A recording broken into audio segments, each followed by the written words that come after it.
यांचं पद होतं प्रधान. यांना राज्यकारभार चालवणे आणि जिंकून घेतलेल्या प्रदेशाची व्यवस्था पाहण्याचे काम पाहावे लागत असे. महाराजांचे दुसरे प्रधान होते रामचंद्र निळकंठ मुजुमदार.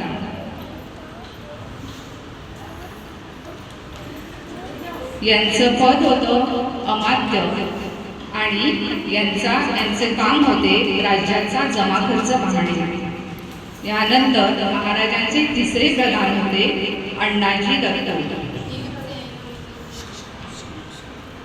यांचं पद होतं सचिव आणि यांचं काम होतं सरकारी आज्ञापत्र तयार करणे. यानंतर चौथे प्रधान होते दत्ताजी त्र्यंबक वाघनीस. यांचं पद होतं मंत्री आणि यांचं काम होतं पत्रव्यवहार पाहणे. यानंतर पाचवे मंत्री होते हंबीरराव मोहिते.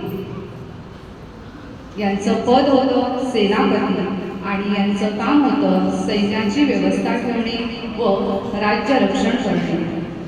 सहावे प्रधान होते रामचंद्र त्र्यंबक दवे आणि यांचं पद होतं सुमंत आणि यांचं काम होतं परराज्यांशी संबंध ठेवणे.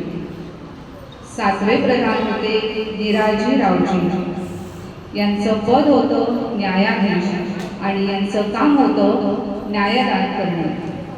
यानंतर आठवे प्रधान होते मोरेश्वर पंडितराव. यांचं पद होतं पंडितराव आणि त्यांचं काम होतं धार्मिक व्यवहार पाहणे. स्वराज्याचा राज्यकारभार तसेच छत्रपती शिवरायांची जडणघडण माता जिजाऊ शिवाय अपूर्ण होती. छत्रपती शिवरायांनी श्री भवानी माता आणि जिजामाता यांच्या आशीर्वादाने स्वराज्याचे स्वप्न साकार केले होते.